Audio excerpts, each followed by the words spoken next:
Recording in progress.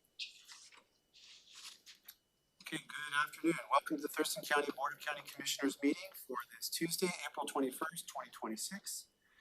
It is 2:03 p.m. My name is Ty Menser, Chair of the Board. To my right is Vice Chair Commissioner Wayne Foyer, Commissioner Carolina Mejia. To my left, Commissioner Rachel Correa, Commissioner Emily Klaus, County Manager Hernandez, and Assistant County Managers Josh Cummings, Jennifer Walker, with our Clerk of the Board, Amy Davis. We are going to get started with the Pledge of Allegiance to be led by Commissioner Grant.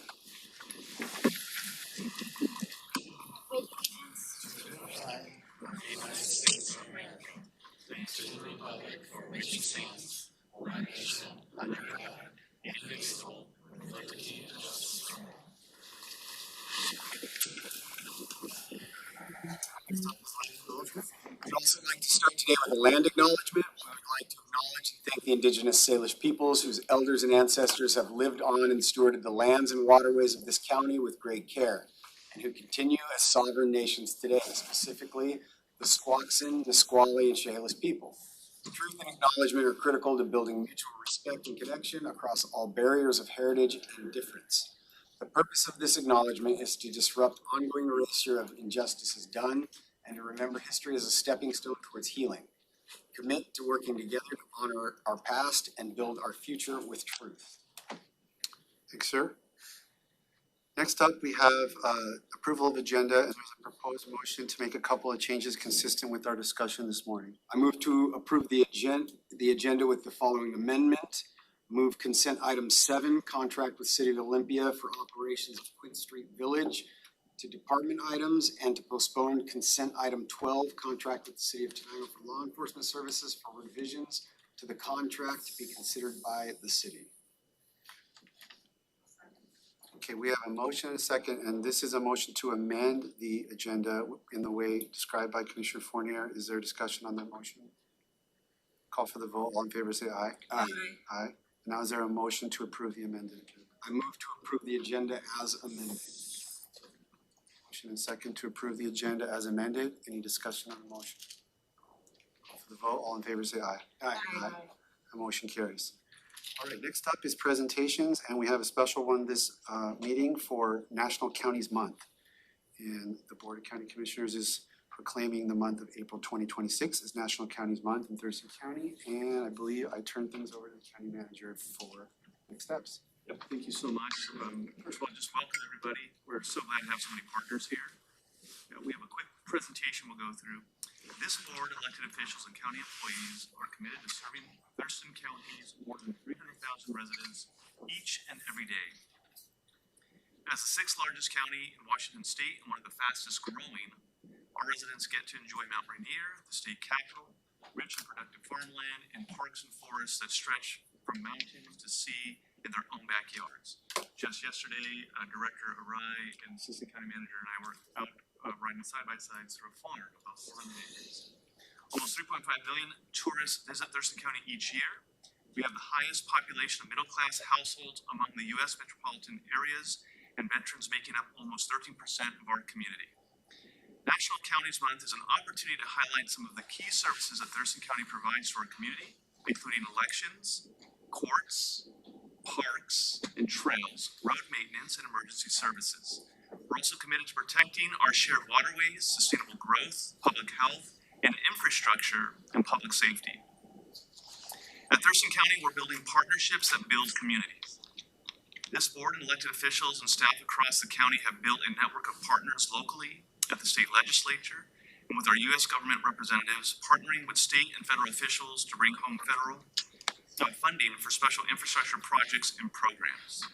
We have partnered with the cities of Lacey, Olympia, Tumwater, our rural communities of Yelm, Tenino, Rainier, Bucota, Grand Mound, the Rochester, and the Chehalis, Squaxin, and Nisqually tribes. We work together to solve regional issues, advocate for our residents in shared environment, and bring state and federal funding to Thurston County projects. We host community events across the county like the County Fair, Resource Hub Block Party, Adoption and Reunification Days at the Courts, and the award-winning Fix-It Fairs. You can count on us during emergencies. Thurston County's emergency services and public works teams are always planning, training, and preparing for community emergencies. They coordinate regionally with communications and emergency response for wildfires, floods, earthquakes, and windstorms. So everything works fast and smooth when we need it the most. Clean up roads and parks so our community can get back to the state of normal as fast as possible. We build safer communities through investment in law and justice. The Sheriff's Office patrol, investigators, and support staff deal with complexities of public safety. It's work that can be difficult and dangerous, but a key part of protecting and improving the quality of life here in Thurston County. Our courts focus on fairness, transparency, and impartial pursuit of justice for all. We're committed to public health through prevention, treatment, and expanded access to care. The county has teams of people inspecting septic systems and monitoring the cleanliness and safety of our drinking water so that you never have to worry if the water coming from your tap is safe for your children, your pets, or yourself.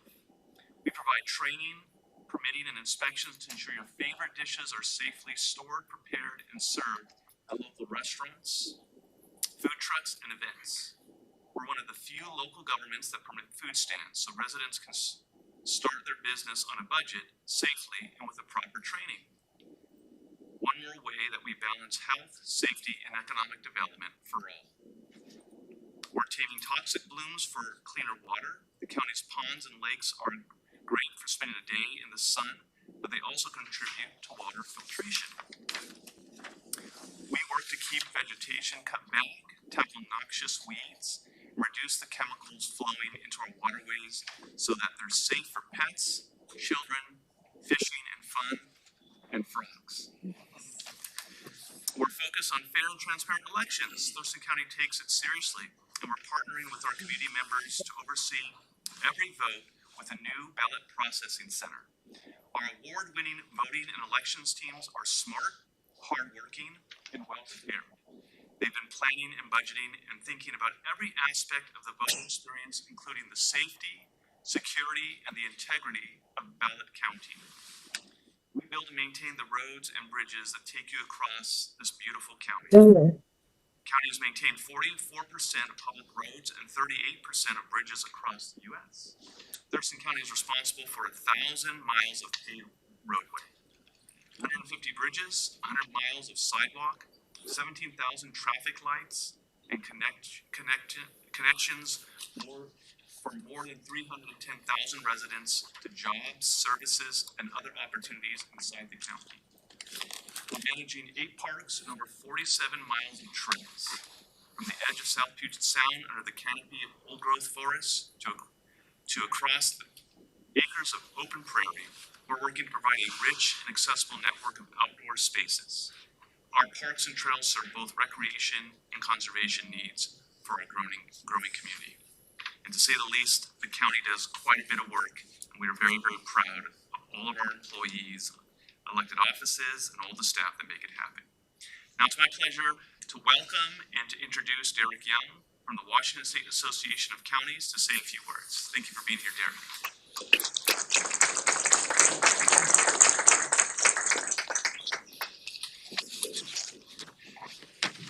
Thank you, Leonard. Like that? Yeah, that's good enough. Just All right. Thank you, commissioners, for inviting me today. On behalf of the Washington State Association of Counties, representing the elected commissioners, council members, and executives across the state, I appreciate the opportunity to celebrate National County Government Month and to recognize the innovative work taking place right here in Thurston County. For example, last year, WASAC launched the Project of Impact Awards, and Thurston was among the first recipients for the Your Neighbors, Your Elections project, a voter education initiative that builds trust, public trust by highlighting the dedicated individuals behind elections and addressing skepticism and misinformation. County government often works behind the scenes to keep communities strong, providing essential infrastructure, public health, safety, and justice services, just as you all heard from the county manager there. Let's be real, though. Nobody runs for county government to get famous, but your close connection to residents ensures your work has a significant impact on daily life.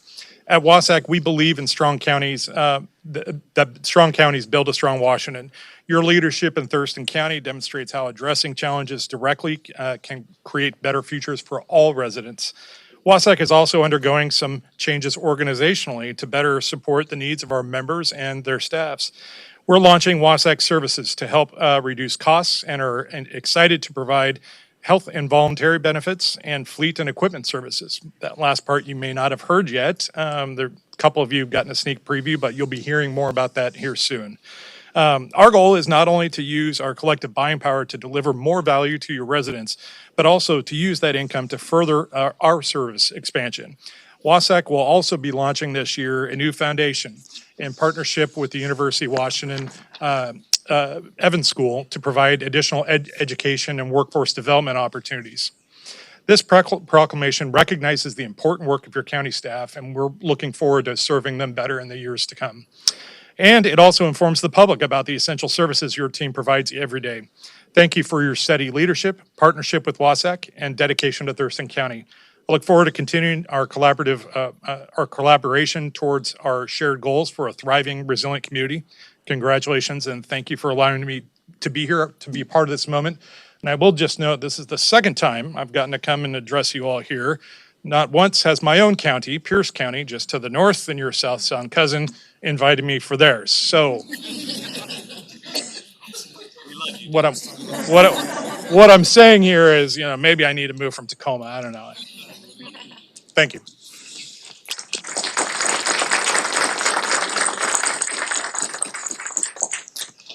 Thank you, Derek. Next, I'd like to invite up Ben Miller-Todd, the Director of Emergency Services.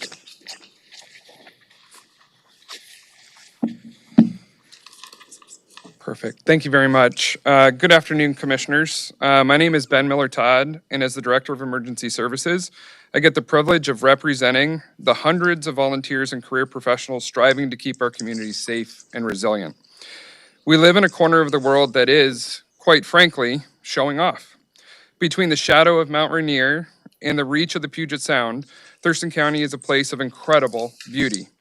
But as anyone has lived through a Western Washington winter knows, nature's beauty often comes with a side of unpredictability. When the rivers rise and the winds howl or a heart stops, we don't panic. We don't panic because the pillars that stand quietly yet firmly beside our homes, Thurston County Emergency Management and Thurston County Medic 1. First, let's talk about Thurston County Emergency Management. Their job is, in many ways, the ultimate thankless task. If they do their job correctly and perfectly, nothing happens. I appreciate that. We go about our Tuesdays without a second thought, but behind that calm is a massive engine of preparation. Preparation is the difference between a disaster and a manageable event. Emergency management is the brain of our county's resilience.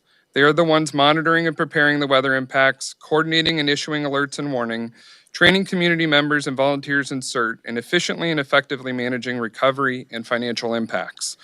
They ensure that when the big one comes, or just maybe the medium one, we aren't just reacting, we're responding with a plan. Whether it's floods, wildfire, or major incidents, emergency management turns chaos into coordination and ensures our communities bounce back stronger. At the end of the day, their mission is simple: help protect our residents, support our responders, and make sure Thurston County is ready for what needs come. And then there's Medic 1.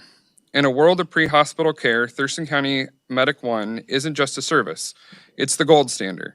And it isn't just a service, but an EMS system made up of 12 public agencies, 3 private agencies, and 2 hospital systems. We were the first in the nation to implement a county-wide tiered response system, and decades later, we are still leading as the first to implement an accredited pre-hospital ultrasound program. When you see those lights in your rearview mirror, you aren't just seeing a vehicle. You're seeing precision. Paramedics and EMTs trained to bring the emergency room to your front door. Innovation, a system funded by the community for the community, ensuring that regardless of where you live, from downtown Olympia to the reaches of South Sound, The saving care is minutes away. And results. Our cardiac arrest survival rates consistently outpace national averages. In Thurston County, hope is not a strategy, it is a clinical outcome. The true impact of these agencies isn't found in spreadsheets or budget reports. It's found in the quiet moments. In the grandmother who gets to see another birthday because an EMS team arrived in 6 minutes. In the neighborhood that stayed dry because emergency management coordinated sandbagging efforts before the crest hit.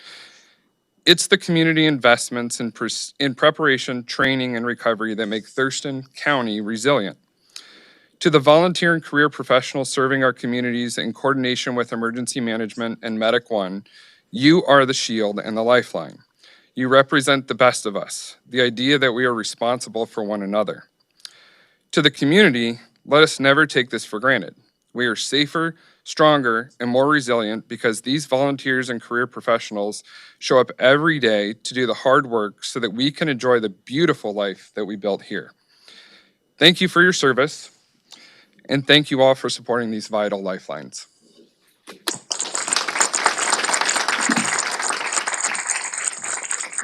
I get the pleasure of welcoming up Maria Ponte, our HR director.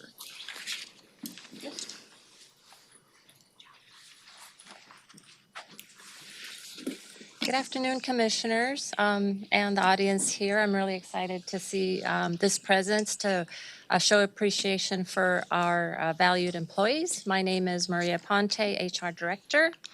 I just want to start with every day I get to work with people across the county who show up because they genuinely care about this community. They want to make a difference right here at home.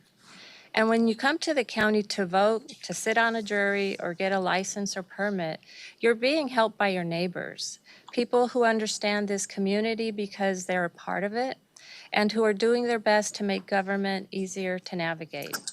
That kind of commitment is rare, and it really matters.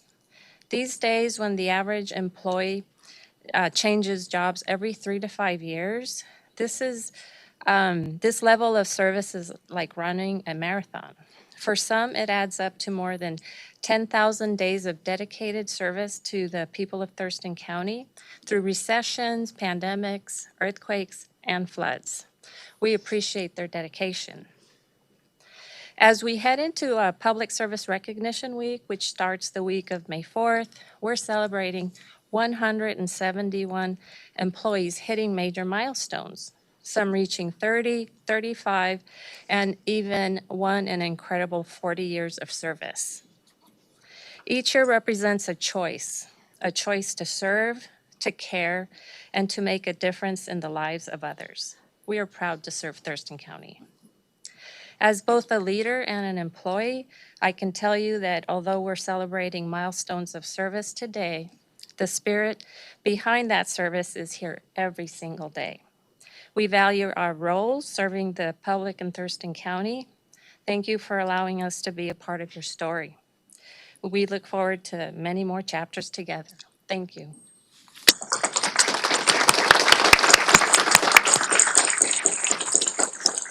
And with that, I'm calling Ashley Arai, and she's going to present our first woman.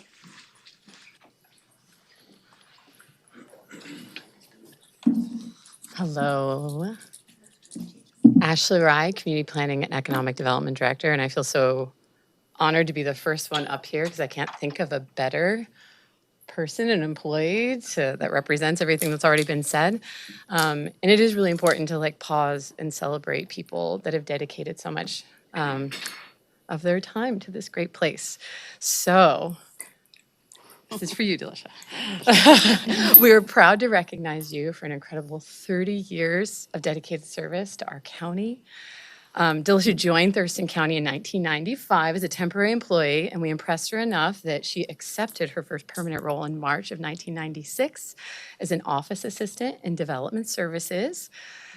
Over the years, she's held 6 different roles within administrative services and has been a steady guiding presence through 4 evolutions of our department's name and structure. And don't worry, I'm not going to quiz you up here. Her depth of knowledge and experience make her a true expert, and her consistency has helped shape the department into what it is today. And beyond her accomplishments, she is known to all of us, and probably a lot of you in here, for her kindness and warmth and positivity. She's highly productive, exceptionally organized, and always willing to lend a hand. Her integrity and reliability make her someone we trust completely, and her contributions have had a lasting impact on both our team, our work, and this county. She is without question a tremendous asset, and we're grateful for her years of service. From all of us at CPED, thank you, Delisha.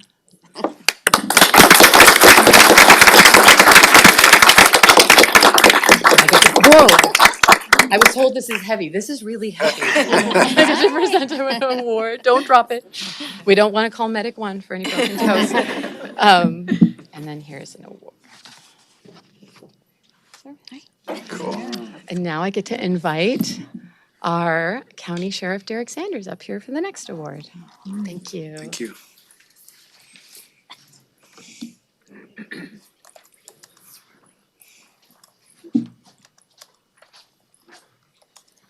Oh boy. Can Sergeant Odegaard please join me? This one's weird. This is dangerous.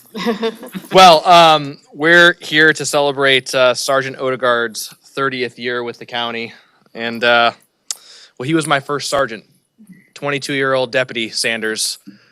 This is who they sent to wrangle me in. And that's not what happened. It got worse.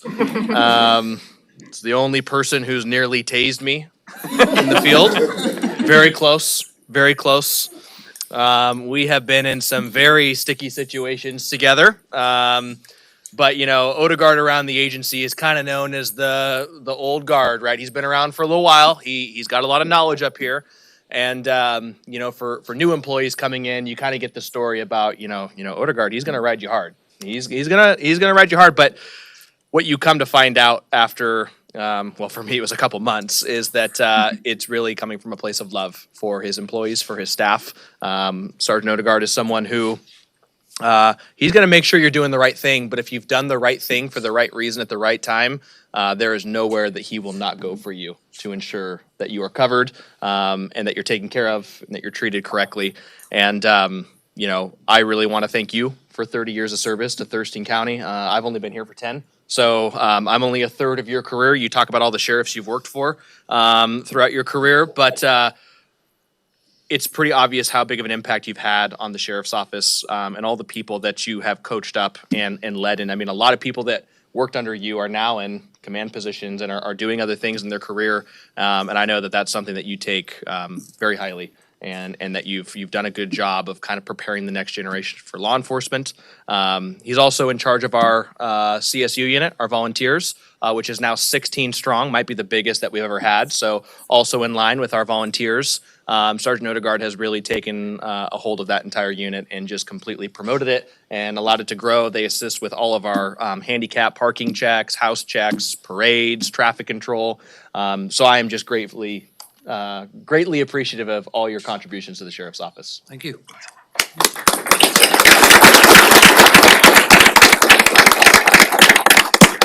She's right. This is very heavy. Are we taking a photo now? Okay. Brief ones, and then we'll take ones out in the hallway as well. Okay. Smile.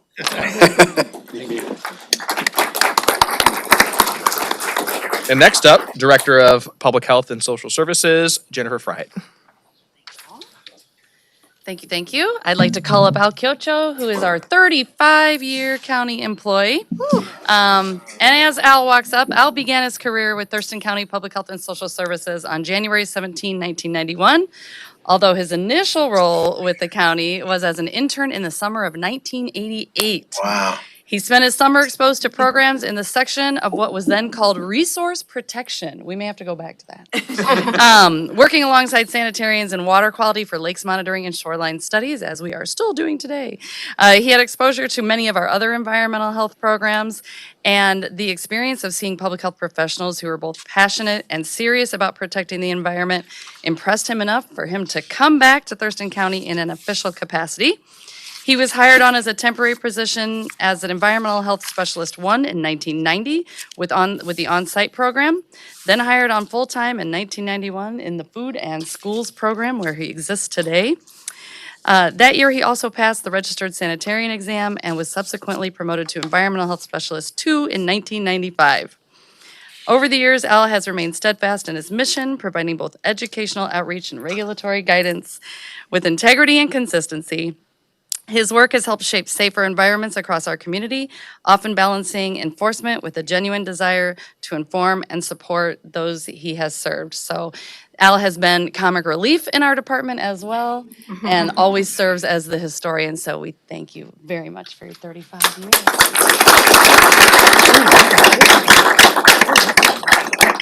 There you are, sir. Thank you. We'll put this here. Great. Thank you for those words.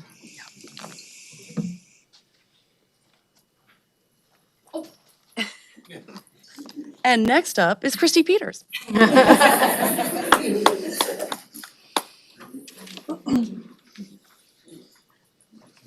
Good afternoon, Commissioners. Christy Peters, Chief of Staff of the Prosecuting Attorney's Office. Hi. Oh, good. I was going to make sure you got up here. So today we have the privilege of recognizing an extraordinary milestone as we celebrate Wendy Ireland for 35 years of service for Thurston County. The level of dedication that Wendy gives to the county is rare. And it's truly remarkable to see the genuine positivity that she has carried throughout a career spanning decades, especially given the nature of the work that we do. Wendy's depth of experience shows in the way that she leads with steady judgment, technical skills, knowledge, and a grounded presence that people trust. After beginning her career as a paralegal with our office, she was then promoted to lead the legal support team for nearly 20 years. Her current recent transition to now the Administrative Services Manager, she is now responsible for keeping our office moving forward, often behind the scenes, ensuring that everyone runs smoothly and everything runs smoothly, and that others have what they need to succeed. But what truly sets Wendy apart is her compassion. She leads with empathy, supports her colleagues without hesitation, and exemplifies what it means to be a servant leader. Wendy also pioneered our office's courthouse dog program and has served as the caregiver to our beloved Marshall for over the last 10 years. This role truly highlights her kindness and dedication, not only to our office, but also the community and victims that we serve. Wendy, your impact is immeasurable. Thank you for your leadership, your compassion, and your 35 years of service to our community. We are all better because of you.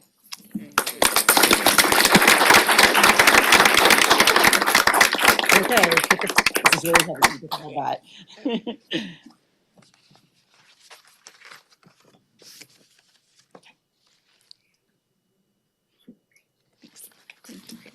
And now it's my pleasure to introduce, I believe, visiting us remotely is the County Auditor, Mary Hall.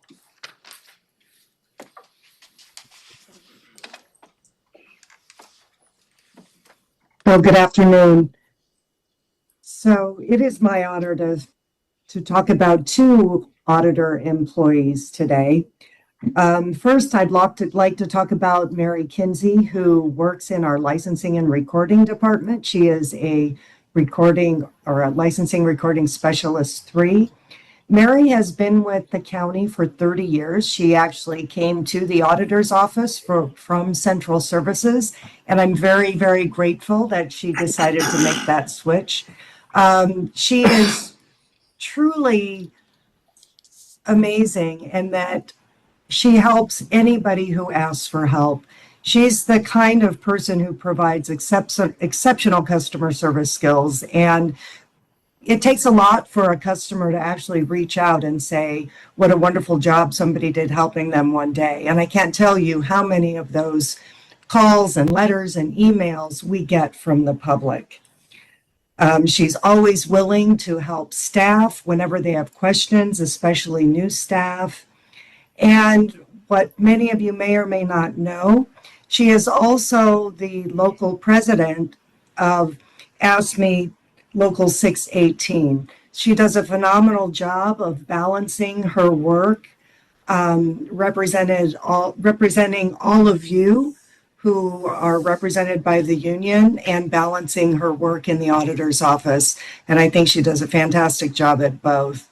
So I would just like to say congratulations, Mary. We are so lucky to have you on our team. And I hope you're with us for many more years to come and hit that next 10-year milestone. And I believe somebody else is handing off the award.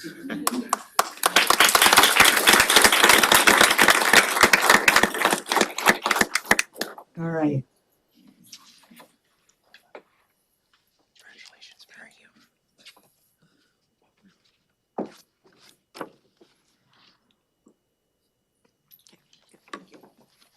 All right, thank you. Next, I'd like to talk about one of my staff who has actually been here 40 years, Carrie Walk. She's actually serves an IT function, primarily in elections. And Carrie actually started in our recording department when she started 40 years ago, but was one of those techie people that just grasped everything technology and was always the person that people went to, you know, in the early days when technology was being introduced in the workplace. So that became her job, was to handle all of the technology needs in the auditor's office. She ran solo for many, many years, but as many of you know, elections has become incredibly demanding. Technology has changed a lot, and she now represents all of the elections department, services all of the technology there, make sure that everything is online, that we can print labels when people come in and get ballots, and just does an amazing job.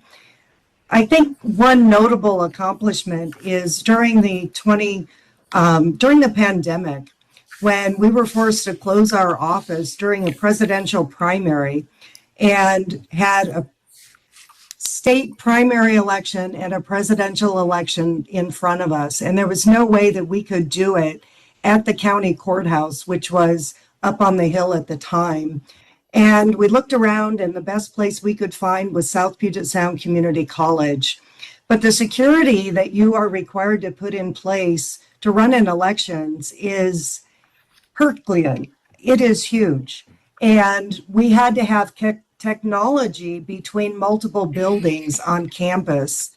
She facilitated the pulling of cable between buildings, getting a secure network set up at South Puget Sound Community College, ensuring that all of the cameras worked, all the label printers worked, that everything was up and functional for the primary election. They started that effort in May.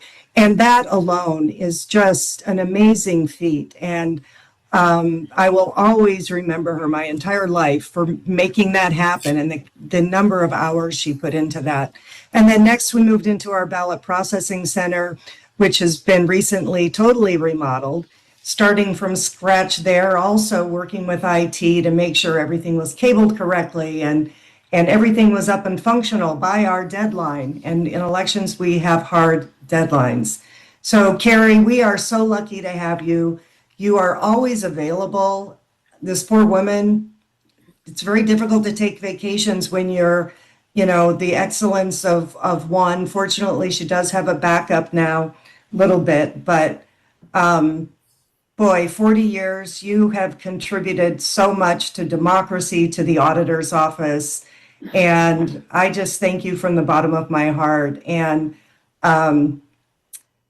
you know, I know you said you're never going to retire, so I'm really grateful for that.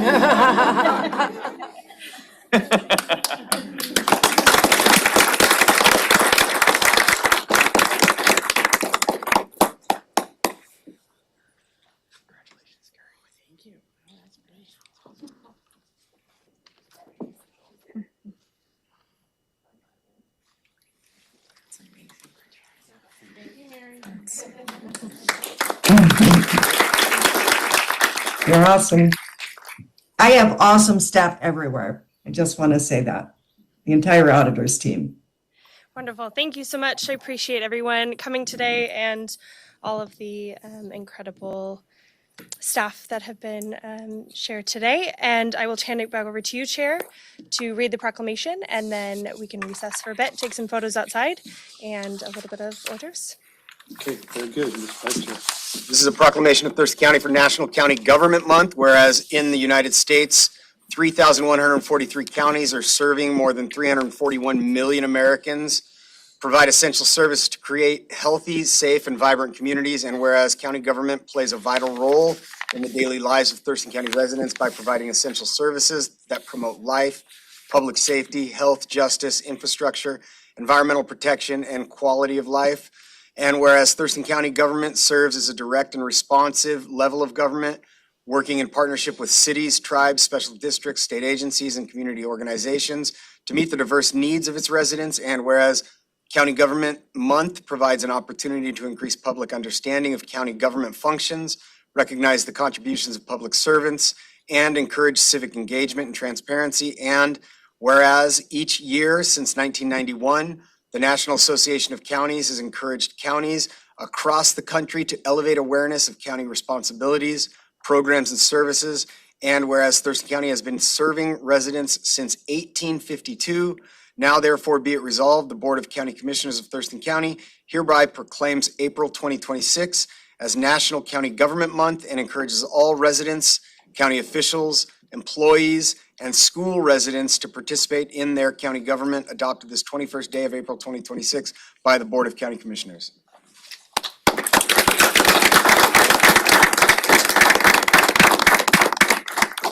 All right, we're going to take a recess. We're going to have photos. Thanks everybody for coming. We really appreciate it. That was awesome. Never retiring. I wrote that down. And then we'll have there's some light refreshments outside, and we will be back in session at 3 p.m. to pick up with item 3 for public comment on the agenda.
Recording in progress.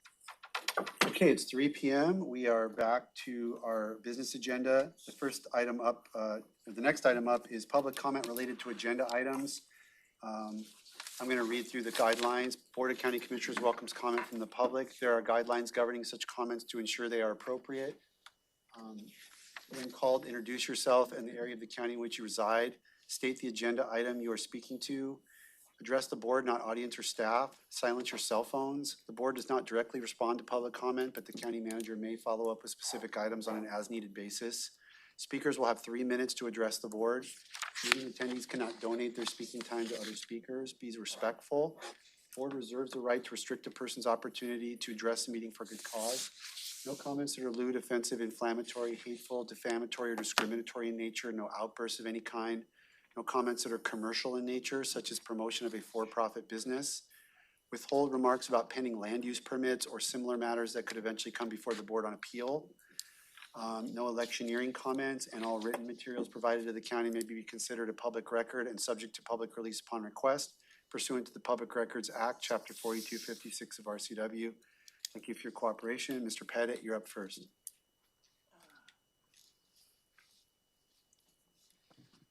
Even though we removed that item, you're good to go, because it was on there. Go. Okay, I'm John Pettit from East Olympia area. The item you removed, of course, has to do with the sheriff providing police services to Tenino. I obviously have no problem with the idea that we need to provide police services to Tenino in the absence of them having adequate police, the budget to work with it or whatever the circumstances may be. One of the particular things that I took a look at in order to understand the police, the budgetary aspects, is Tenino has basically, if you go back a year, you look at about 600,000 to 800,000 is what they were budgeting for their police services. How much? Tenino require 600,000 to 800,000. Which it's a chunk of change. And one of the things that was would help them was when there was a vote cast for a public safety sales tax. The city of Tenino currently receives between $6,000 and $8,000 a month for that tax. Now, that being said, the contracts that was being presented as potentially accepted looks like you're eyeballing it at about $18,000 a month for providing the sheriff's service to that community. I cannot even imagine that you can be anywhere near that in order to provide some type of legitimate full-time service. Because you can't, you're one officer, you're paying 150 grand, you're about 200 grand just for one officer, on a schedule. And so how do you do that for what should be a 24-hour schedule, 3 officers per day? How do we actually come into that? The second part to that is, of course, is why should we not only be supplementing them for budgeting for the cost of the officers, but we're also, through their program, they're getting the benefit of $6,000 to $8,000 of that $18,000 amount through the public safety sales tax. Now, if it's for the purpose of providing additional safety, all of that should be given in addition to an appropriate budget amount for the cost to actually have Thurston County provide the services. So there needs to be some considerable look into this about what's appropriate for the number of dollars, and should the county be providing city services or city level services for what is actually a county type expense. I got that. Well done. That was the only sign up for agenda items. Anybody else related to agenda items for public comment? Or if somebody has it burning need to leave before the next period, we would entertain that. Anyone online who's here to give public comment related to an agenda item? Okay. Next up then I'm online. is Mayor, Susan Mayer. Go ahead. Yes, I am. Okay. You have 3 minutes. Okay. I want to address two issues regarding Timberland Regional Library. First, I applied to the Board of Trustees 3 different times, starting in August 2025, with a vacant slot for a Thurston County Board member open until 2026. I received automatic confirmations but never heard back. I felt confident that my qualifications would be appropriate for consideration, with frequent library use for my PhD, for dissertation research, later publications, and lifelong reading. I mentioned working on financials in the business world with responsibility for major projects and budgets, and library usage, love of reading, knowledge, and enjoyment, and it has been multi-generational in my family. I'm asking the reason I was never contacted after 3 different time applications to the Board of Trustees. Was I the only one to apply, or were there others, and did they also experience the same no reply as me? The second issue is about the Tumwater's branch redesign, changing the library from major indoor children's playground at the cost of patron usage. This past summer, when the library users entered Tumwater branch after the major remodel, I was shocked to see that it was not a library as we know it, but a dramatically changed space with bookshelves in the distance and a very large and attractive children's area up front 5 times the original size. For those who wish to get away from the noise, wanting to read and look at items, they need to go to the far end of the library. There's a complete reduction of the magazine collection and seeming reduction of books in the open stacks. The visual message is that books and literature are no longer a top priority. The large children's section with elaborate playground items, spaces, furnishings have a few low bookshelves. I often observe that the children play happily, but sadly few, if any, are looking at books. In hearing from others, the Tumwater Library draws visitors from all over the county and beyond for the indoor year-round playground, a good place for all seasons. But bringing children to fun space is not the major purpose of a library, and Tumwater has drastically reduced and redefined its purpose. Were the librarians, patrons, and taxpayers consulted? I asked the librarian. No, it was the administration that made the decision for the change. I'm not only amazed, but object to such drastic decisions made without asking the local property taxpayers who cover 93.7% of the funding for the library. I'm requesting explanation for this extreme remodel design with the claim that it has improved spaces for all patrons. Not so. The patrons had no input. Also, I'm requesting final cost of the renovation and timing for the drastic remodel. The initial estimate was close to $500,000, with same time outstanding annual $3.8 million budget shortfall. Major decisions have been made in the hands of a few with no public involvement, and especially the patrons that carry the financial burden for the Timberland Regional Library. Thank you. Thank you. Ms. Mayor, I'm going to go ahead and respond to your first item. I'm not sure why the trustees didn't respond, but it's the Board of County Commissioners that make appointments to the Board of Trustees.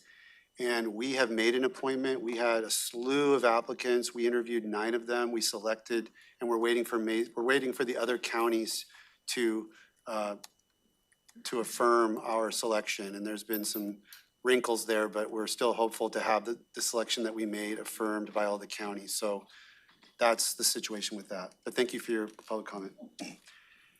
Next up is County Manager update. Yes.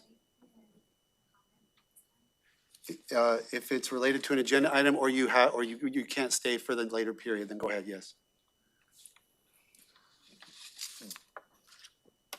I have some maps that I'd like to pass out to the commissioners. You can head them to the clerk and she'll take care of that. Thank you.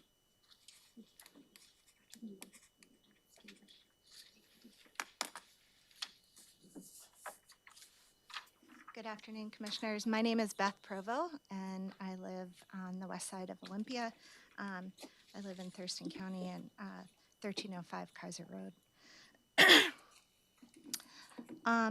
On March 23rd, an application was submitted for a timber harvest of 108 acres in a truly unique forest on the border of the UGA in Thurston County. Access to a network of miles of trails on this parcel is just off Kaiser Road. If you're familiar with the San Francisco Street Bakery, Jay's Farm Stand, that's the area that I'm referencing. With its proximity to downtown, these extensive trails, built and maintained by volunteers, are accessed by a wide range of user groups, from mountain bikers to dog walkers to runners and birders. It is so popular there that the HOA of Ken Lake built a connector trail to access this network. I want to speak on a couple of issues, and I want to start by raising a serious concern that I have about potential runoff and flooding from this timber harvest. Since 2014, my family has observed how heavy rain events increase water flow down the hillside onto our property. This is something we actively monitor and manage. The slope above us is very steep, with a high percentage of basalt rock and very little natural absorption. A clear cut in these conditions will significantly increase runoff and accelerate water moving downhill. This concern is shared by my neighbors who've experienced flooding following earlier harvest activity in this area, and they'll speak to it today as well. This impact goes beyond individual properties. Increased runoff and erosion could affect the surrounding landscape, including the City of Olympia's Marge Young Park, impacting trails, habitat, and long-term sustainability. These effects of the harvest would not stop at the harvest line. And to address this, I'm asking for a comprehensive site-wide hydrological review. I also want to emphasize that this area is not just timberland. It's already a well-used and highly valued community recreational asset. The Mankey parcel includes an established network of mountain bike, hiking, and dog walking trails used by a wide range of people, from organized groups like South Sound Bird Alliance, Trail Sisters, Ole Trail Runners, to local families, hikers, and dog walkers. For over a decade, this land has been stewarded through a strong partnership between Friends of Capitol Forest, local volunteers, and Mankey. That effort has built not just trails, but a real sense of community investment and care. As a result, the area has developed a growing reputation as a mountain bike destination. Riders are already traveling from places like Bellingham and Seattle, and the trails are widely shared on platforms like Strava and All Trails. There's an active local base, the Sub Black Hills Group, and they alone have hundreds of engaged members who participate in trail work and group rides. These trails are known for being technical and challenging, which fills an important niche and attracts experienced riders. This momentum is especially important as the city will develop the Marge Young Park. It's 75 acres at the end of Kaiser Road. This trail network directly connects to that property. There's already a built-in user base here to support and activate this as a real recreational gem. So I'm realizing time is up, but I'm encouraging that we don't lose building on this momentum. I'm asking you to address the risks of the harvest and just stressing that not building on this momentum would disregard the established and growing value of this area and the community that already relies on it. Thank you.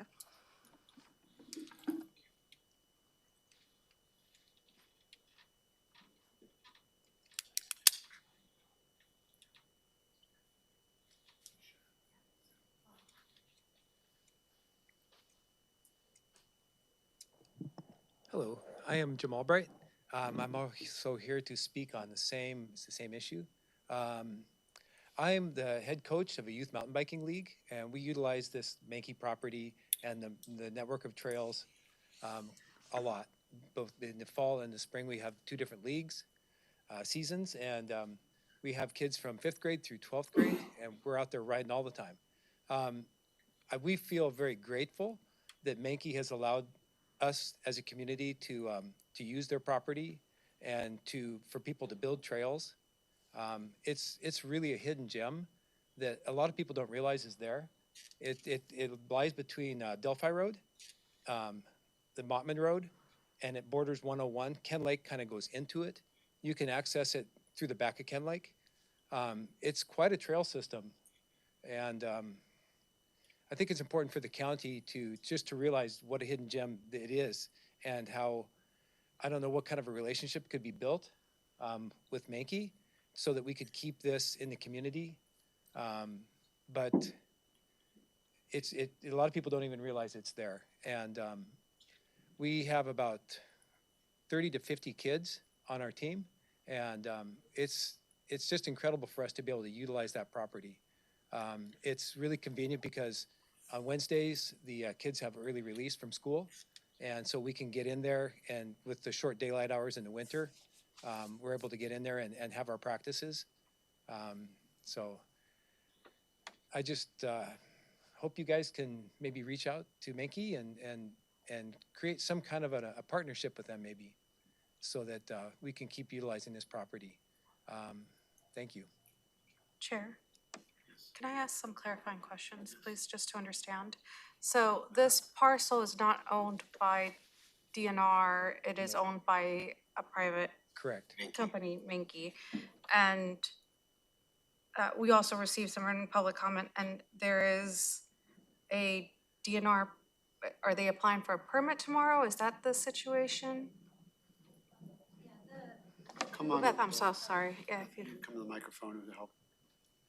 Yeah, thanks for asking clarifying questions. A permit was submitted, and the comments that you received were from concerned user groups, and that was part of the comment period that went through April 6th.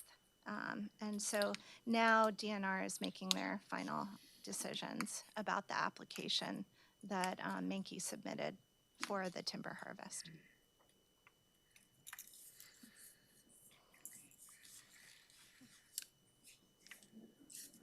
I think from my user group's point of view, the main interest would be that we continue to have access to the property.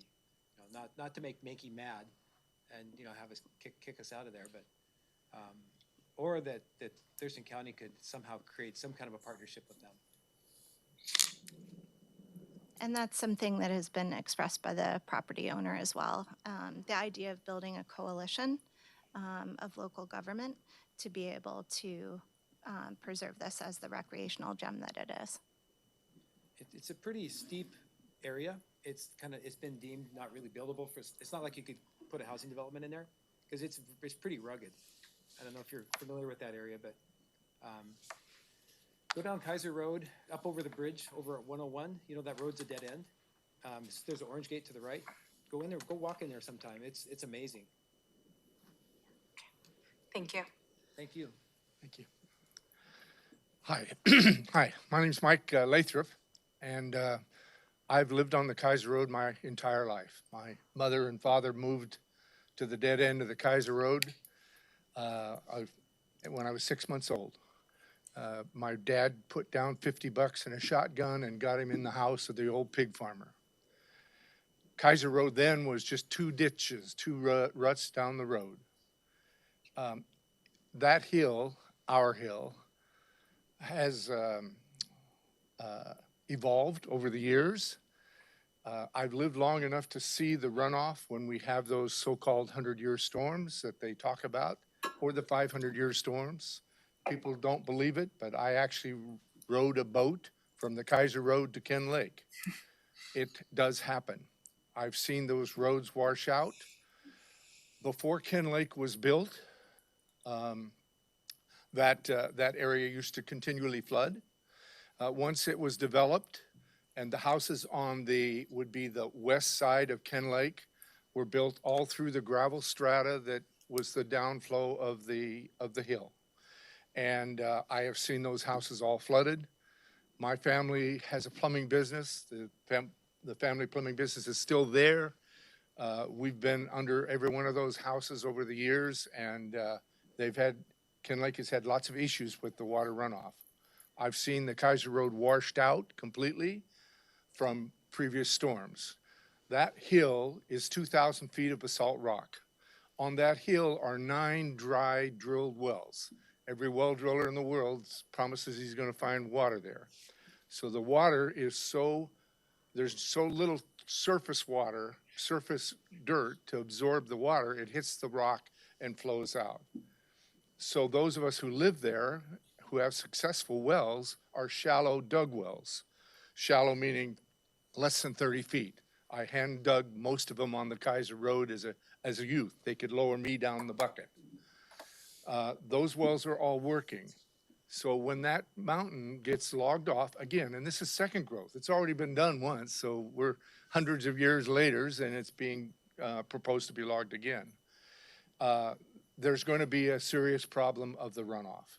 I don't know how they can stop it because you can't stop it now. But I'm sharing with you, I've seen it, I've lived it, it's there.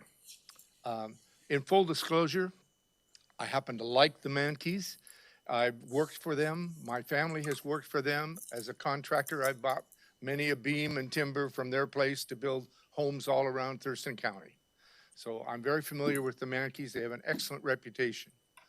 But that hill is going to be a problem for not only us, but everybody downstream. And I thank you very much for your time.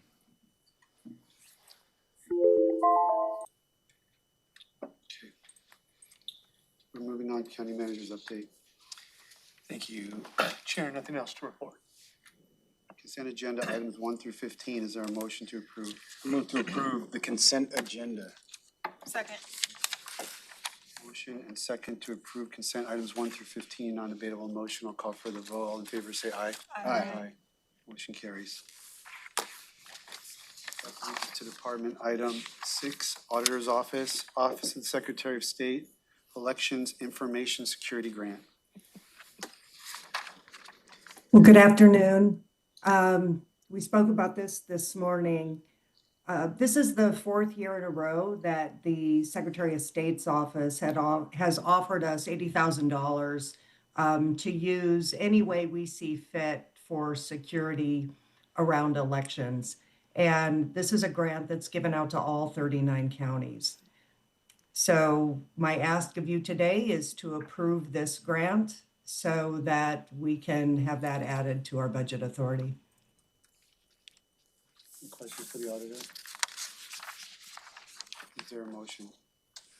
I move to approve the grant award of $80,000 from the Office of the Secretary of State to improve Thurston County's election security efforts, including security improvements at the elections ballot processing and voter registration and new election center, and authorize the auditor to accept the funds.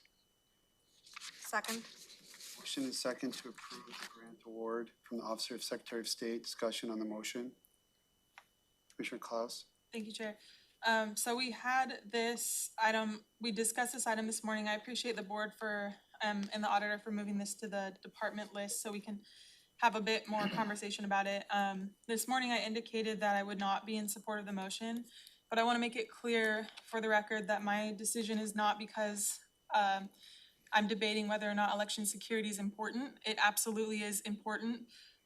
My decision is about being asked to approve AI surveillance spending with a very minimal amount of information and refusal to answer basic questions under the claim of unspecified law, which I can't go into very much because it was during executive session, but being told that there are state laws that protect this information from even simple questions like why we have a worksheet in front of us that states, and this is a public facing document, that states that we would be using the funds to purchase software licenses, 2 different kinds of licenses, and we would be purchasing 90 licenses for only 42 cameras. And this morning, we learned that the licenses are for the cameras, but the discrepancy there doesn't quite make sense to me. And since my questions weren't able to be answered this morning, combined with the pattern of bypassing established processes in IT, related to AI cameras for the auditor's office, these just raise red flags that I cannot ignore. So I will be voting no on this item. Auditor Hall, I see your hand. So this is not a decision or a discussion about how I, as an elected official, choose to secure my ballot processing center. This is a discussion and the approval of accepting money so I don't have to spend it out of the county budget and the county general fund. So this question is really about accepting a grant And to be honest, as an elected official, I have the latitude to put in the security measures that are recommended to me. Other discussion on the motion? Commissioner Mejia? Yeah, I just, you know, for the public, what we are approving today is it is a grant, it is a funding piece of this. We are not approving any technology, and I think just, you know, I kind of wanted to clarify that this is just a funding decision to approve a grant. And this can be used on anything that relates to security. Commissioner Klaus? I would just add, you know, Commissioner Mejia is right. The action before us today is to approve the grant. However, attached to the agenda are documents that state what the money would be spent on, including AI licenses to convert regular security cameras into AI cameras, 90 licenses, again, for only 42 existing cameras. So there's a question there of whether we're adding more cameras or what is this 90, what are these 90 licenses going to be used for? There's also licenses for threat detection for 1 year, having software licenses to specify weapons and other weaponry monitoring and detection, which is important. Of course, you know, like I stated, election security is extremely important, but we can't ignore the fact that there are attachments here that specify that the money will be spent on AI-related software licenses. And we also have other AI equipped cameras and software that has just been pushed forward despite the fact that we have pending ordinance regulating the use of AI software in the county. That ordinance has not been able to come back to the commissioners. And so until we have that in place, I'm not comfortable approving whether it's a funding decision or a policy decision. What we have before us is information that tells us this will be used for something specific. The auditor, of course, has the latitude to spend the money how she sees fit, but I can't ignore that there is concrete information in front of me now that states it will be used for something that I don't understand. So I can't, and my questions were not able to be answered again due to some unspecified state law. And so without being able to look into the specifics or know what exactly is going on here, the ongoing threat of AI software and how it's being used and the mistakes that it's making, I just am not comfortable moving forward with something that we don't understand. Picture like a Ring camera. It's like a Ring camera in your house for our ballot processing center. That is what this is, Commissioner Klaus. And I will leave it at that. Other discussion? Call for the vote. All in favor, say aye. Aye. Aye. Opposed? No. Motion carries 4-1. Thank you, Auditor. Next up is Public Works item, contract award for pavement preservation, 2026 chip seal project CP 65003. Matt Unzelman, County Engineer, to brief the board. Good afternoon. Good afternoon, Commissioners. Matt Unzelman, Thurston County Engineer. Public Works is requesting permission from the Board of County Commissioners to award a contract for the pavement preservation, the 2026 chip seal project. On March 19th, we received 2 bids for the project. The low responsive bid was received from Doolittle Construction of Snoqualmie, Washington, in the amount of $2,290,949.35. Contracts include chip sealing 29 miles of road in the southeast quadrant of the county. The cost for this project will be paid from the county road fund, and the project is scheduled to begin later this spring if we get some good weather, or typical of Washington, it will probably be early summer before we get some warm enough temperatures before we can start chip sealing. With that, be happy to answer any questions. Questions for Matt? Thanks.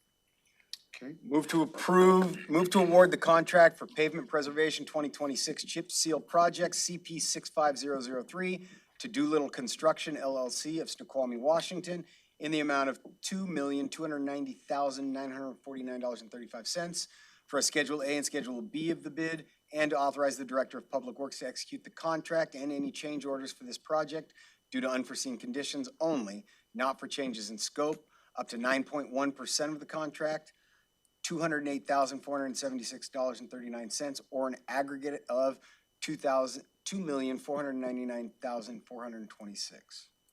Second. Motion and second to award this contract for chip seal. Discussion on the motion.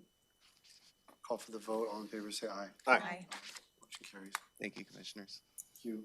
Next up is item 8, Public Health and Social Services, contract with City of Olympia for operations of Quinn Street Village. Thank you. Good afternoon. Jen Freiheit, Director of Public Health and Social Services. Yes, this is a request for the board to move to approve a contract with the City of Olympia to support operational costs for the Quint Street Tiny Home Village in the amount of $440,000 as recommended by the Regional Housing Council at their March 25, 2026 meeting. The City of Olympia operates the Quint Street Tiny Home Village project, which provides 100 tiny home shelters. The annual operating budget is approximately $1.7 million. The City of Olympia contracts with Catholic Community Services for operations, and in the past several years, a portion of operational funding has been provided through the state's Encampment Resolution Program. During the 2025-2026 state fiscal year, this funding was reduced, leaving an operational funding gap, and therefore the City of Olympia made a request to the Regional Housing Council to cover $440,000 of the funding gap through June 30th, 2026. This is provided from local home fund sales tax revenue collections. In 2025, local home fund sales tax collections exceeded projections, resulting in a $440,000 of additional revenue, and providing this funding will not have any negative impacts on the existing projects in the homeless response system. And just in addition, over the coming months, the Regional Housing Council will also be working to identify strategies and priorities to address funding needs for Quint Street operations for the 2026-2027 operational year. I'm here to answer any questions for you. So just to be clear, this is a temporary stopgap and the ongoing funding is yet to be identified, but that's being worked on? Correct. Thank you. Other questions for Dr. Freiheit? Is there a motion? Move to approve a contract with the City of Olympia to support operational costs for the Quint Street Tiny Home Village for the amount of $440,000 as recommended by the Regional Housing Council, and authorize the Director of Public Health and Social Services or designee to execute the contract and any amendments that do not exceed 10%. Second. Motion and second to approve the contract with City of Olympia. Any discussion on the motion? Call for the vote. All in favor, say aye. Aye. Aye. Motion Thank you. carries. Public comment related to general matters. Mr. Pettit, you're up first. Sally Turnbull on deck. Good afternoon, Commissioners. John Pettit from East Olympia. I saw that the county seems to be working through some more issues, and I wanted to remind the Board of County Commissioners that in December, this last December, 4 months ago roughly, you adopted a biennial budget. At one point, I suggested perhaps a single-year budget, but the Board of County Commissioners decided to go forward with a biennial budget. The significance of the reason I'm bringing this up is that I've heard from a variety of parties that now there's debate about potential additional cuts to budget and such for different departments, personnel.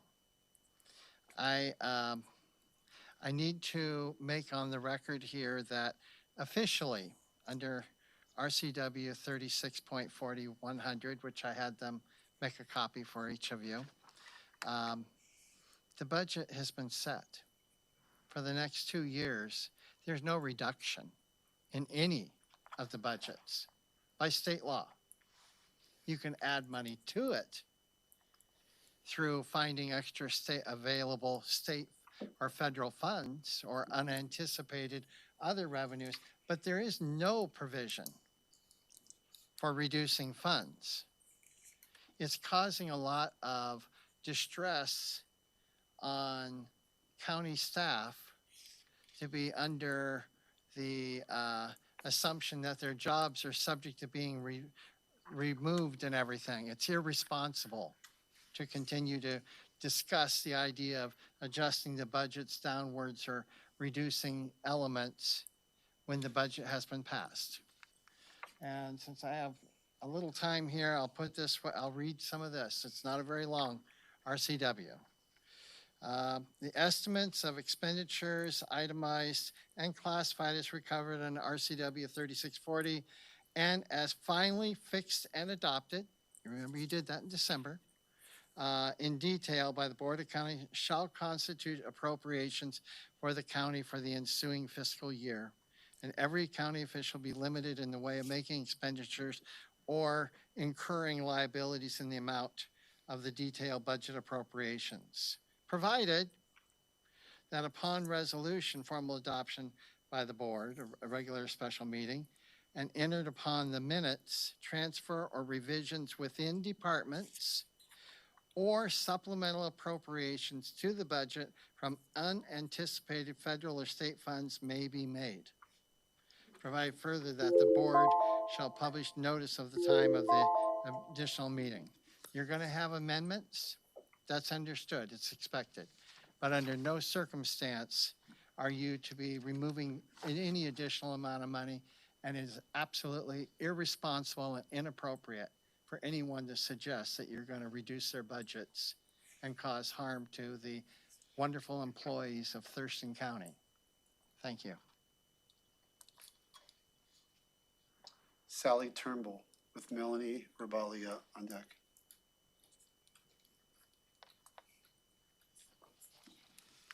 Good afternoon, Commissioners. I don't know if I need this or not. I think I can talk really loud. My daughter says I can. That picks up for the folks listening online. Oh, okay. My name is Sally Turnbull. I've resided in Olympia for 52 years, and I'm retired from Washington State government. I am before you today to express my grievance to receiving no reply to my December 9th, 2025 submission of an appeal of a tax assessment on one of my homes. I've talked to county staff, and they've called my property an anomaly as it is a tiny home, 2-bedroom, 1-bath, 900 square feet, no outbuildings, no garage. And so there's difficulty finding comps. I submitted my detailed analysis, and I strongly believe that the amount you want to assess me will be ultimately reduced. So here are my questions. What's the county's plan to deal with the 3-year backlog on appeals? That's number one. Number two, how do you plan to reimburse citizens if they have overpaid without their consent? 3, will the amount overpaid be returned with interest? And lastly, what are my options? So that's pretty short and sweet. Anybody want to take my other minute? Do you have any questions? Do you have your contact information, Sally? I'm sorry? Your contact information, did you write it down? Yes, I did. I have an address, but if you wanted to leave a phone number or email with the clerk, it could be useful in case a commissioner wanted to follow up. Okay. Okay, so, but is there anything you know about this backlog or how it's being tackled? We don't, there's no public back and forth during public comment, or there's not really supposed to be. We can say, Chair, we'll get your information and. Okay, so, but no clarifying questions. No, we've worked on the backlog. That's been a frequent topic of conversation among the board for a couple of years. So how can I get answers to my questions? The clerk will connect you with Okay. The staff that will be able to take a look at your issue and then respond. I've already talked to a variety of people and nobody knows what to do. So there's no answers from staff. We'll make sure you get an answer, ma'am. Oh, can I say one thing, Chair? Sure. Ma'am, if you are here when the meeting ends, I can come talk to you. Like the chair said, this is an ongoing topic, so I'm happy to touch base with you if you're Okay. still here after the meeting ends. Okay, I just want to know if there's any policies in place at this point in time. Okay, thank you. Melanie, you're up. Procession this weekend. I don't know if you know that. I don't know if you know that either, Wayne. and we'll get to you. So I have my formal thing. Hey, for the record, my name is Melanie Rabalia, residing here in the great state of Washington, working for a living here for the great county of Thurston. And I'll state that I'm at 34 years this year. You guys were only celebrating milestones. I figured that out. Now, back to Commissioner Fournier. I read your statement, quote, reinvesting in our tourism industry and events is critical to the success of economic development in our community. I am proud to be the chair of Thurston County Lodging Tax Committee and the funding allocations we made this year. Thank you. Thank you, thank you, thank you. Thank all of you for providing funding for our yearly event that is happening this weekend. 3 days, Wednesday, Thursday, Friday night. Luminary begins at 8:30. Saturday, the 25th procession begins at 4:30. All while Arts Walk is happening. Art Walk happens on Friday night until like 10 o'clock at night and goes all day during procession also. So today I'm here, as usual, to invite you to join us this weekend. The focus of procession is to reuse, reduce, recycle, just like the county promotes through the Public Works Department. We have an education outreach section, and 3 recycling and waste reduction specialists, April, Maggie, and Rob, have been hearing me talk about how we can focus for next year's procession, bats and fire ants, recycling different items. Recycling. Did you know that all of the cotton sheets for this batik, the batiks that are done, are donated from the hospital central services that's located in Auburn, Washington, where all of the hospital sheets around the Puget Sound get washed. And when they figure out that that's too thin to put on your bed, they put it in a pile to give it away. And we go and we get some of those. So that's where the material comes from for the batiks. I have recycled from my attire, reusing, which is reducing. I've scoured garage sales, thrift stores, and even a going out of business sale with this great pink dress from Eddie Bauer. Regularly $100 down to $6. Okay? This is wins in procession. So another focus of procession is the species, maybe even endangered. Ben posted about pangolins. It is the only scaled mammal. It looks like a cross between an anteater and a lizard. 8 species living in Africa and Asia, and they're heavily trafficked for meat and scales, food and medicine. If the current rate of poaching continues, they will be extinct in 20 years. Ben will have a pangolin puppet that's constructed from cane and the cotton sheets with batik, illuminated with fairy lights. So he will not only be in procession, but he'll also be in luminary. Stay informed. The route and the frequently asked questions is on the webpage, www.procession.org. The Facebook page is Olympia Procession of the Species. And the Humboldt Squid says, see you there. I'm going back to work. My boss is waiting for me. Any other public comment? Come on up. Good afternoon, commissioners and staff and fellow public. My name is Lisa Ranlett. I am in Commissioner Menzer's district. I live at 3424 Overhulse Road Northwest. I came in today and I wanted to commend the staff, particularly Brian Hernandez at the Community Planning and Economic Development Department for helping me with this project that I'm grappling with.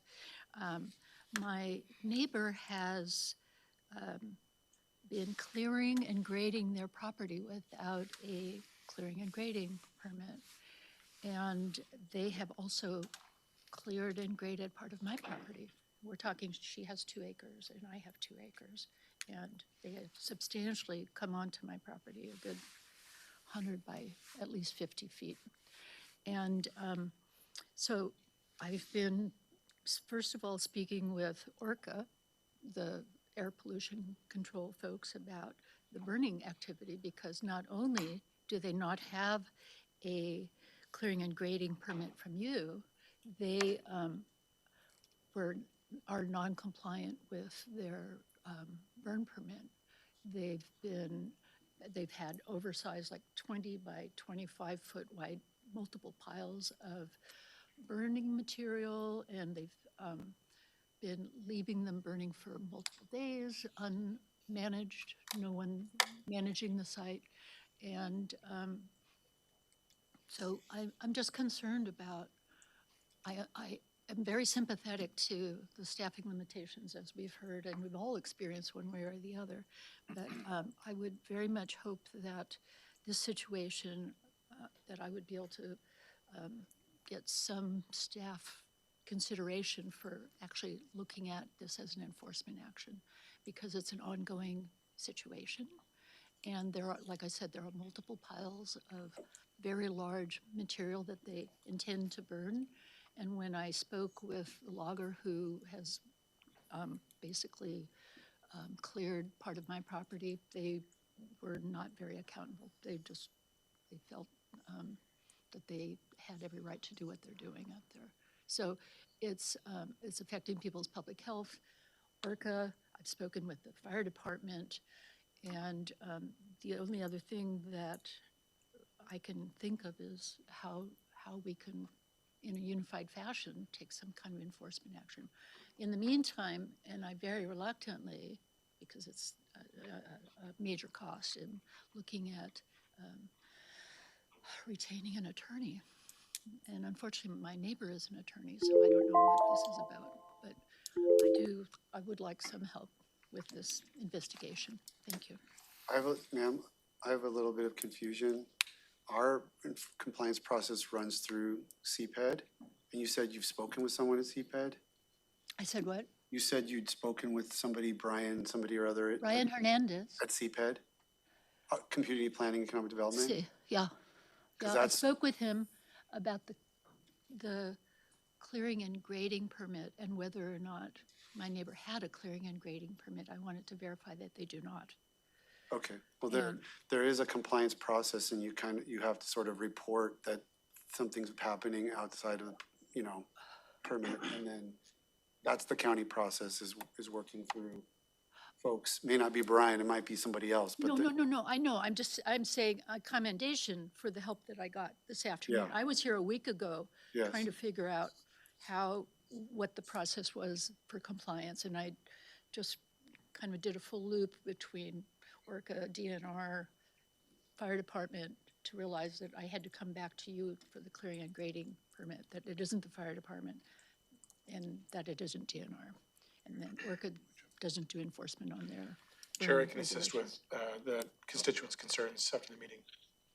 I'll make sure with the right people in CPED. yeah, we can get you connected, because we would be walking with you right over to CPED and maybe. Yeah, and I filed an investigation request. Okay, Yeah. that's the first step. Because there's no application, there was no SEPA. Okay. I got no notice. Well, we have a process, and hopefully that'll be worked through. And Thank you. I commend your staff and what they're able to do with a very, limited budget. So thank you. Awesome, And thank you.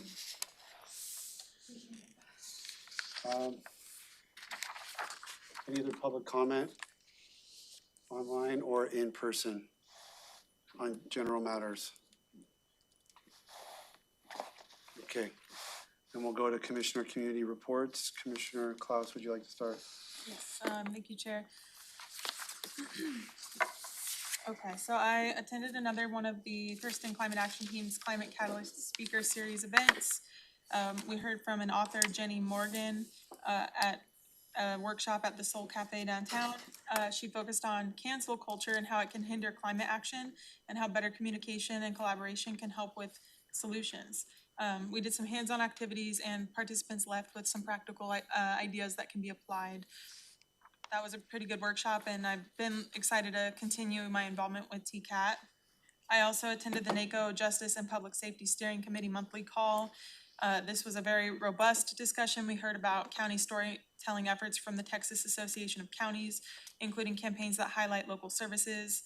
I believe Commissioner Mejia also attended that with me, but they covered a wide range of topics, including ICE and CBP funding, the DHS secretary stepping into the role, and FEMA Review Council reports. So there was quite a bit of information included. I also attended the Youth Homelessness Prevention Work Group meeting where we talked about implementing the state's youth homelessness strategy. Talked about some bills that moved forward and some bills that did not move forward, including housing and program funding fixes, which led to funding cuts and ongoing challenges for youth homelessness prevention programs. So there are some planning efforts ahead for the next legislative session to better support youth experiencing or at risk of homelessness. I also met with the coroner team to discuss the rising suicide rates in our community and to explore options for better understanding the trends and potential creation of a suicide fatality review team. We also reviewed existing processes related to child and infant death reviews using the multidisciplinary approach to analyze cases. And so I'll be getting a little bit more involved with that to see what can I understand better about the situation with the suicide fatalities. Over the last 2 years, the suicide fatalities have almost doubled each year. And that's a really concerning trend. While we are also seeing that the school districts are struggling with their funding and cutting staff, including school counselors, mental health counselors at the schools. And for those of us who are on the Board of Health, we heard from a lot of youth in the community during the interviews for the new youth board member, and every single youth talked about mental health needs at their school. And it's just a very concerning trend. So I'm hoping to explore that more and help figure out some sort of solution or support for young people in our community that are struggling. Let's see, I also attended the Arrest and Jail Alternatives Advisory Forum. And that was a really good conversation about the challenges folks are facing in the service community. I'm glad that group exists and that they're meeting regularly. I also, with Craig Chance, the director of the Housing Authority, we toured the Lacey properties. This was my second time going out on a ride-along to look at the Housing Authority properties, and I've learned quite a bit about the programs and the vouchers and how that all operates within the housing ecosystem in Thurston County, so that's been pretty interesting. Let's see.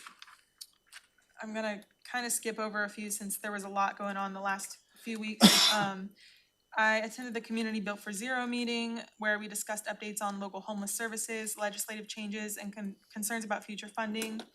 I also attended the LGBTQ elected officials virtual convening with the LGBTQ Victory Institute, where we talked about the Movement Advancement Project and how to help trans youth with the issues they're facing now. We also talked about issues related to transgender individuals, updating the gender markers on their identification and the broader policy implications related to that.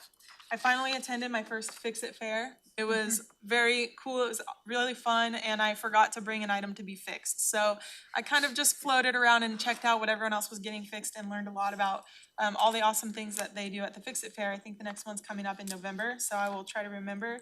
I owe my nephew a plastic throwing axe because I broke his when I threw it too hard, and it's been 2 years of trying to get to a Fix-It Fair, so I'm committed to doing that in November. And I also attended the study meeting along with most of my seatmates, and that's all.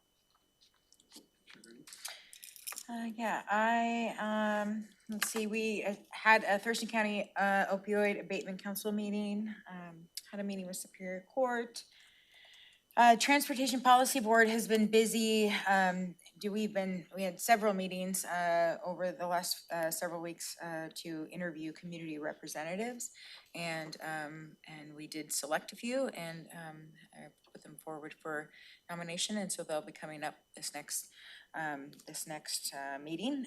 We actually had one of those meetings, a Transportation Policy Board meeting. Attended the Innovative Justice meeting.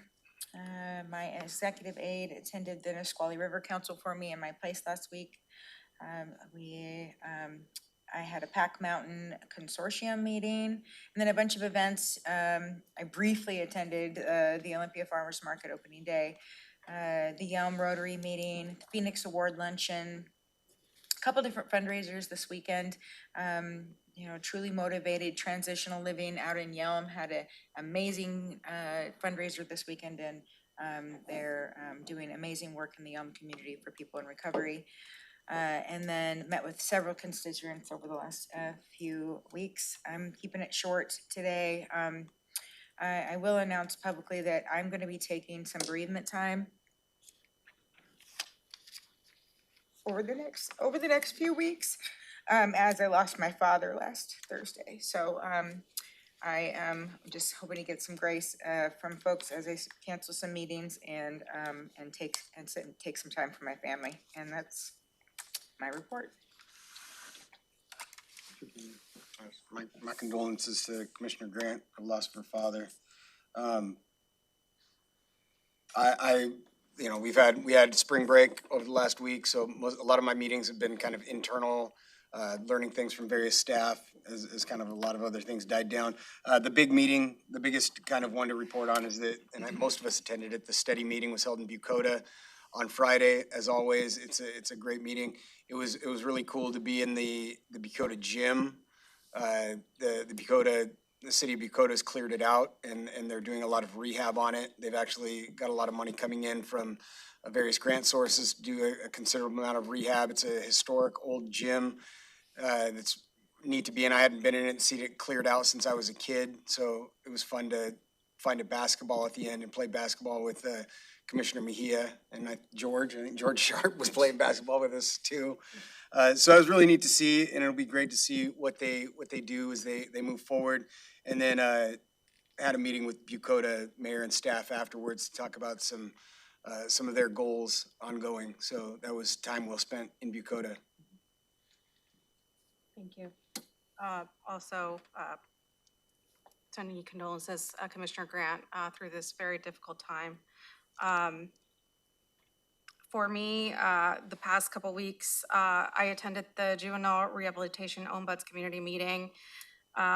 This was a partnership with the Office of Family and Children, and it was their first community meeting. And this was an opportunity for families, community members, and advocates to learn more about the JR Ombuds program, ask questions, and share any concerns about the care of residents in juvenile rehabilitation facilities. So it was very well attended, and it was just great to hear kind of you know, how they're going to be moving forward. Attended the NACO Justice and Public Safety Steering Committee. Attended the regional discussion about the Evergreen Pool with Commissioner Menser and the county manager, and just kind of heard back on the kind of where Evergreen is at in terms of the pool and kind of trying to get through some of those numbers. Attended the TRPC Council meeting as well as the Thurston Forward Summit Planning meeting that is coming up on May 2nd. Attended a webinar on child care benefits used to drive economic benefits. It was interesting what different areas are doing to connect kind of that child care, to kind of correct the child care deserts that we have all around the country. Got to attend the Thurston County Chamber and we got the award for their green business. So that was pretty great. Huge congratulations to staff and all the amazing work that they've done for us to, you know, for Thurston County to get that award. So attended the National Association of Hispanic County officials meeting. Also had the honor of attending the American Public Transportation Association Legislative Conference in DC with Intercity Transit. Very grateful to the Intercity Transit team on this opportunity, and it was great to hear from different agencies across the U.S. on the impacts that they're facing on transit agencies. And we are very lucky, is what I learned with our congressional delegation and their support for transit. The welcome from congressional delegates was definitely very warm. It was very different from when counties attend. Attended the quarterly Partnership Council on Juvenile Justice meeting. It was a very good meeting, and we received quite a few datas, especially on kind of the victim side of things, and they've done kind of studies about who kind of the victims are in Washington State, and they're going to be kind of publishing that, and this is through the Administrative Office of the Courts. They've done this kind of studies and kind of just the cuts to kind of victim services across the state, which of course were, you know, the prosecutor has talked about kind of those impacts as well. Got to attend the Phoenix Award Luncheon with Commissioner Grant, and it was great to see recipients of those awards. Attended the West Region Monthly Meeting for the National Association of Counties, attended study I got to attend the spring planting at the LP Brown Elementary School, and I got to plant a couple of plants and a tree, and we were assigned kindergartners, and so it was pretty great to go up and dig up. It was a lot of digging this weekend. I also attended the Earth Day events by the Park Foundation, and so did a couple of park cleanups there. And then also attended the Boston Harbor Ivy cleanup at Burfoot Park and their Earth Day celebration. A huge thank you to Public Works and their parks team and Marson for attending and helping out the community. There was this huge area that was cleared. And I'm also happy to announce that Dr. Freiheit and I were selected to participate in the cohort for the National Association of Counties Public Health Leadership Academy. So we attended our first introduction meeting today, and so we're very excited to participate and be a part of that cohort. We were one of around 10 counties that were selected across the US to participate in that, and so we're very excited to kind of learn about different public health initiatives that are taking place across the US and what different counties are doing. There is a variety of sizes of counties that are participating, so glad to be a part of that. That is all, Chair. Congratulations. Thank you. That's awesome. Okay, for me, lots of meetings in Innovative Justice, Sentencing Guideline Commission, checking with District Court, employee event at Lot, an after-hours Thurston Chamber event, Tenino Chamber of Commerce monthly meeting, Three Cities meeting at Tumwater, steady meeting in Bucota, a meeting with county chairs in Lewis County regarding the library system, meeting with our library trustee, attended a virtual information session that Public Works put on regarding tree cutting activities and road safety grant. Attended the stakeholder meeting that Commissioner Mejia outlined regarding the Evergreen Pool and what could be done to coordinate our efforts for a public facilities district with what the plans are for the Evergreen Pool and the challenges.